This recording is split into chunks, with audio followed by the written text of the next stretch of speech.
Nasa ilalim yung isa. Ang grabyado. Yun, oo, nadali.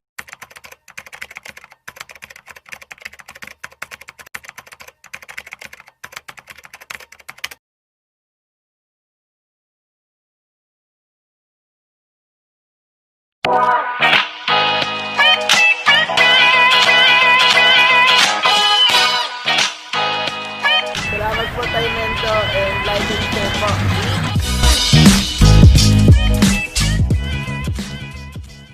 Mga kagamba, nandito tayo sa Imus, Cavite kay Adrian.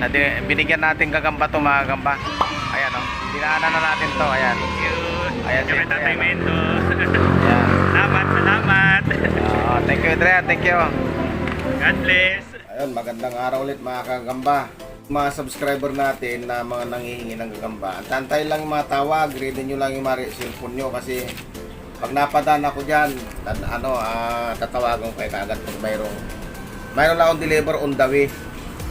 So shoutout muna kay John Paul De La Puente, J. Cart Larga, Miguel Lopez, Paper D. Bicoy, Street Finder, Cecilio Asistores, John Michael Rosales. So yun mga kagamba, mayroon tayong paglalabanin. Ayan, may picture dyan, tingnan nyo. Tapos isang isang dark brown saka isang light brown yan. Mga kagamba. Nilagyan natin ng white devil load. Yung mga nagtatanong dyan na PM na lang kayo, tawag na lang siguro kayo. Yung iba kasi natatabunan yung mga message nila. Hindi na mo ulit. Mangulit na lang kayo pagka kulitin nyo na lang ako pagka yung halimbawa nanghuli ako ng gagamba o bumiyahe ako. Makikita nyo naman pag nag-post ako, huwag nyo isipin na nakukulitan ako, hindi. Pag nag-post na ako ng gagamba, yung sure buyer dyan, comment na kayo dyan para alam ko kagad, mas ilabigay nyo kagad yung cellphone number nyo para tatawagan ko kayo kasi pero mas maganda kung message nyo lang ako sa number, wag na sa chat kasi hindi ko makikita kagad yung sa chat. Gawa nung napupunta sa ilalim yung yung ibang chat, hindi ko na matandaan minsan kung sino yung nag-message. Kaya iba nakakaligtaan ko, pasensya na yung ibang nakakaligtaan ko dyan mga kagamba. Kulitin nyo na lang ako kung hindi sa cellphone, sa PM, sa chat room na lang. Pero mas mainam sa cellphone na lang kasi para matawagan kita kaagad. Pag nag-text ka kasi, mag-reply ka agad yung number mo doon, automatic matatawagan kita. Ibigay mo kaagad yung pangalan mo, desidido ka, saan lugar ka.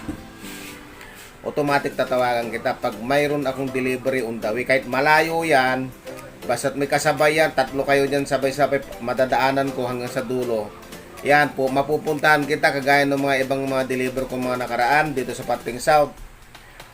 Marami kasing mga order dyan na malalayo pero on the way naman. So yung iba nabibigyan ko, yung mga nangihingi doon sa lugar na yon, diretso doon sa deliver hanggang nakarating ako ng Kalawan, Laguna, Lipa, Batangas. Yan mga gamba kasi may mga dinaanan ko dyan, hindi lang 2-3 delivery yon. Kaya tsinatsaga ko na lang kahit malayo, at least dugto-dugtong yung biyahe mga gamba. Kasi sayang naman kung paiba-iba yung way ko, kakapagod din, lalayo. Kagaya dyan sa Cavite, isang biyahe lang yung Cavite na yan. Ikutin ko lahat yan mga gamba. Basta't magkakalapit dyan, kahit medyo may kalayuan, basta't may Cavite, 3 sabay-sabay, okay na yan mga gamba. Yung mga nagpo-post dyan ng mga Bisaya na sabi nila may mas bati na, huwag kayong maniniwala mga gamba. Wala pang biyahe ang bus sa probinsya, maliban lang kung motor sila o may sarili silang sasakyan, makakabiyahe sila. Ay kaya lang napakamahal ng gasolina pati tulgit mga gamba. Yun na mga umu-order online, manigurado naman kayo. Kung hindi legit at hindi vlogger yung ino-orderan nyo, mag-isip muna kayo. Pero kung vlogger naman at monetize na siya, mahihiyayan, hindi niya ayusin yung transaction niya kasi masisira siya sa YouTube channel niya mga gamba. So ayan, may paglalabanin tayo ngayon, yung isang dark brown sa isang light brown. Papakita ko sa inyo ngayon.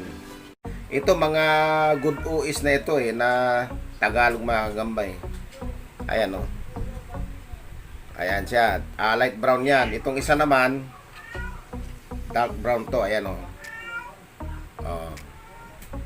Ayan siya, yan. Medyo may kapayatan. Pero tingnan nyo malaki na siya. Good size na yan mga kagamba. Pero hindi lang good size yan, tutusin. Ayan oh. Oh. Ayan. Oh, tingnan nyo, mabuti. Oh, ayan oh. Naglalakad bangaw na siya. Nilagyan natin ito mga kagamba ng ito, white devil load yan. Kay kasapi yan mga kagamba. Binigay sa akin. Maganda kasi pag may load pag naglaban yung pusa kong imported mga kagamba, pag naririnig yung boses ko, ngangaw din ng ngaw-ngaw. Oo. Naghahanap siya ng asawa niya kasi lalaki yun. Ngaw-ngaw ng ngaw-ngaw pag naririnig niya yung boses ko. Ayan, nasa ilalim yung isa, agrabyado. Yun nadali ka agad grabe ito, kumiskis tong brown na to. Ayaw bumigay nalaglag yung dark brown mga kagamba. Yung medyo itiman. Agresibo tong isa na to. Parang manok na kumakahig lagi. At saka pagka ang gagamba mo mga kagamba, galing ng norte, kahit saan banda sa norte, Tagalog yan. Wala na specification yan. Pare-parehas naman yan. Hindi nyo naman makikilala kung saan galing Tarlac. Okay, tingnan nyo Hindi nyo naman kung hindi talaga kayo magaling sa gagamba mga kagamba. Hindi nyo alam kung Tarlac, Pangasinan, Nueva Ecija, Isabela o Zambales yan o Vizcaya yan. Hindi nyo madidistinguish kung hindi talaga kayo magaling. Hindi kagaya sa akin, makikilala ko kaagad kung saan galing yung gagamba mo pag pinakita mo sa akin, lalo kung nakakaha siya sa box. Kilala ko kaagad. Yung iba naman dyan may pasantabi lang po kung wag namang iba-ibahin pa yung mga pangalan ng mga gagamba nyo. Pagka basta't galing norte, Tarlac, Pangasinan, Isabela, Nueva Ecija, Nueva Vizcaya, Ilocos, Zambales, automatic po yan, Tagalog. Tagalog yan mga kagamba. Wala nang ibang tawag yan, Tagalog. Iisa ang sukat niyan. Maliban lang kung magbubukod ka talaga ng malaki. Ayan Gano'n siya kalupit mga kagamba. Ang bilis. Pag ganitong panahon mga kagamba, laging kong sinasabi sa inyo yung mga previous video ko dyan. Lagi kong sinasabi sa inyo na ang gagamba, pagdating ng June hanggang July, Tagalog lahat halos yan. Mayroon man mas bati dyan, pero malaki pa Tagalog. Yan ang katotohanan dyan. Saka yung mga line na yan, siguro mga ilang piraso lang siguro yung malalaki. Mayroon din pa rin malalaki, kaya lang piraso lang yun mga kagamba, hindi lilibo yun. Hindi kagaya nung kinakailangan ko talaga libo araw-araw. Gagamba ngayon, walang pasok dahil sa pandemic. Yun, napakahina po ang market ng gagamba ngayon. Halos wala po. Ganitong panahon noon, bakbakan na, rock and roll na kami, takbo dito, takbo doon, kung saan-saan nanggagaling ang gagamba ko. Pero ngayon, may pandemic mga gagamba, wala pa rin uso ng gagamba ngayon sa mga bata. Wala pa. Dahil bawal lumabas sa mga bata. Sa classroom may batas, pag bawal lumabas, sabi ni Kim Cho. Pero pag nag-comply ka, pwede na pala ikaw lumabas. Sa classroom may batas, bawal lumabas, bawal lumabas. Yun ang sabi ni Kim Cho, matalino daw. Pero parang matalino yata kasi hindi niya alam pinagsasabi niya. So, yun, hanggang dito na lang mga kagamba. Hanggang sa muli natin pag-upload. Sana nagustuhan yung laban na tayo. Kinakagat yung daliri ko. So, yan. Nangangagat na siya. Okay, maraming salamat.